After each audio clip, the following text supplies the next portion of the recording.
And hello again, and you find me in the workshop, and I am cutting a thread in this 8mm bar of alloy which I bought a few days ago. It cost £4 with free delivery, so I can't argue with that. And I got a metre of this 8mm alloy rod, and the reason I bought it was to make a Mark III version of the link rod for my Norley, since the Mark I and Mark II versions weren't quite right.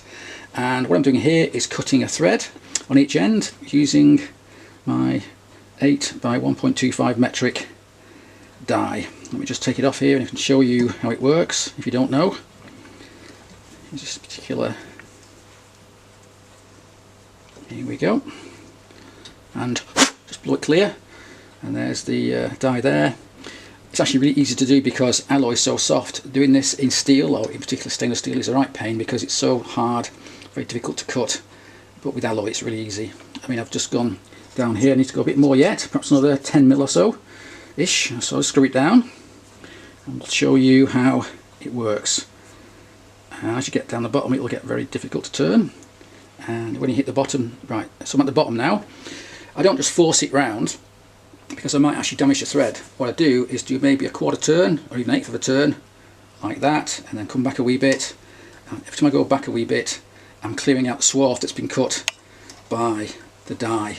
So it's just a question of taking it easy, taking it nice and slow, you know, just like that. You can feel it in your fingers when it gets too stiff, or when the thread's getting jammed up because it's full of swath. And yeah, just take it easy. And as I say, doing it in aluminium is easy because it's so soft. Doing it in stainless steel is hard work. It's very tricky, but yeah, this is all pretty straightforward. And once I've done this side, I've got to do the other side. I can take it home and we'll try it out for size. But yeah, so that's just one little job to do today in the workshop. And once I've done this, I'll have a little break, have a cup of tea, and then we'll get on to cleaning up the levers which this thing connects to and get them all nicely polished and so on. Ready to go back on the bike for the last time. But first of all, I've got to finish this job and then do the other end. So I'll come back in a minute when I've done that, and then we can carry on. Okay, so I think that's that end done, and we can now just check out the thread and make sure it looks okay, which I think it does. It's pretty good. And now I've got to repeat this process at the other end, and that's what's next. Okay, time to do some more polishing. I'll polish up the brackets to hold on my front mudguard. Now, I'm not too concerned about the finish, I'm more concerned about rounding off the corners. And so that's what I'm going to do today. Okay, here we go.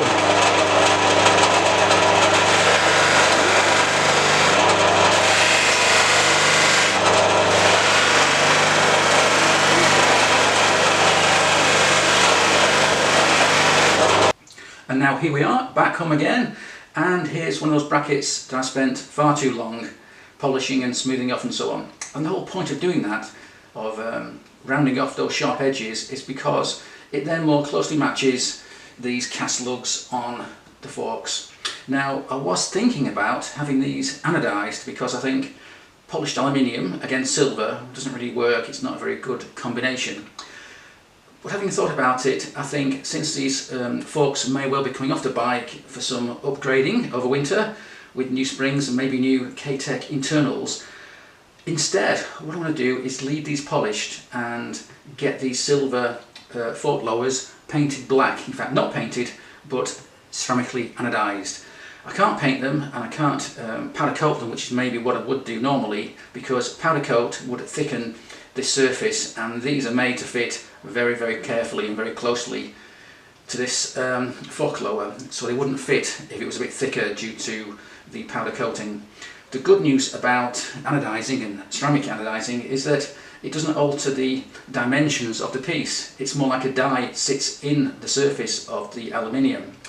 And being ceramic anodising, it's very hard wearing and it shouldn't chip when it gets hit by stones and so on. So I think that could well be the answer to this particular problem. Now, as you can see, the front fender's not here anymore. It's gone off to be painted, along with the tank, which I damaged a few weeks ago.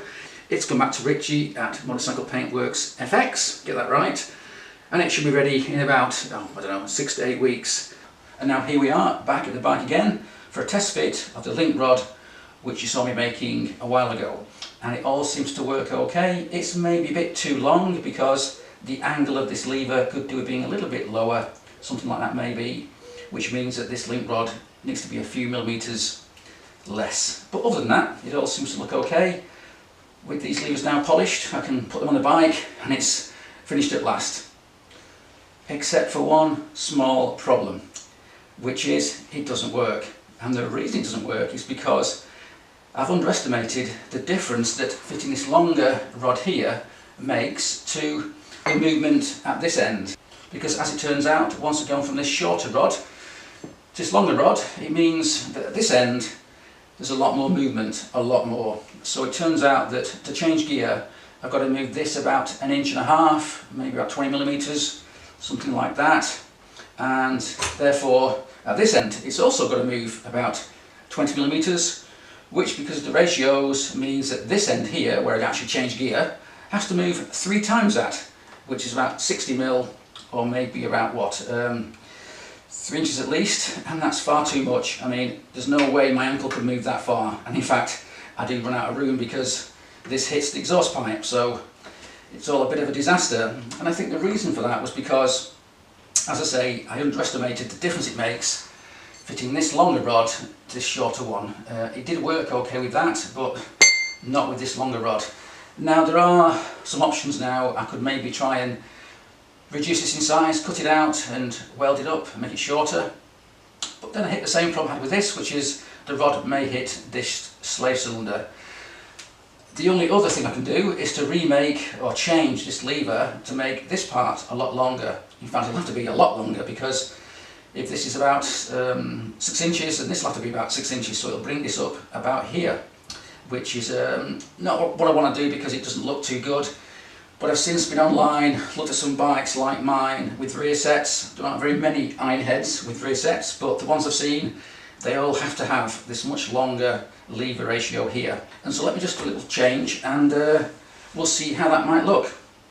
So I've just bolted this link rod to the wrong end of the gear change lever, as you can see here, and that's pretty much how long this part has to be to make everything work. Now obviously that's at the wrong angle, it needs to be about here. But if you imagine this is the rest of the lever, in fact this is the brake lever, but never mind, it'll sort of look something like that when we're finished, maybe like that. So again, this link rod has to be a lot shorter, which is fine, it's no problem, it's quite easy to do. What's not so easy to do is to remake this lever here to make it look like this. Now I have got some options. I could perhaps, let's just take this off here because it's annoying me.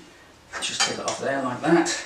I could try and perhaps cut this off here and weld on an extra piece or bolt on an extra piece, but that's sort of, well, it's a bit of a bodge, isn't it really? So sadly I think I have to take it all apart and make a new one of these, which, while a bit of a pain, isn't that bad because all the other parts I can keep. I can keep the pegs and this bearing bush here, that can be reused. So yeah, it's not too bad. It's probably about another hour or two's work to remake this, and then of course I've got a spare lever one day if ever I need it. So again, I think the problem there was I couldn't see the wood for the trees. I was so concerned about clearances and making it look good and getting all polished up, I kind of forgot the difference it makes to have that longer lever there. In fact, I did calculate these ratios based upon my Evo Softail, my big twin Evo Softail, but clearly an old iron head, the gearbox needs a lot more movement at this end than in my old 6-speed Evo Softail. So yeah, you live and learn. As I say, this whole thing's a bit of an experiment, and well, it's not the end of the world. We'll soon get that remade and we should be good to go at last. And so in the meantime, I've got no excuses for not carrying on with the wiring, which I don't really enjoy doing, but needs must. And in fact, I've been delayed because I've been waiting for this new speedo to turn up, which it has this week, because this speedo here has never worked correctly since I bought it. But now I've got this replacement, hopefully I can now crack on, and I've got no more excuses for not getting this thing finished. So anyway, that's progress so far, and so thanks for watching, and cheers.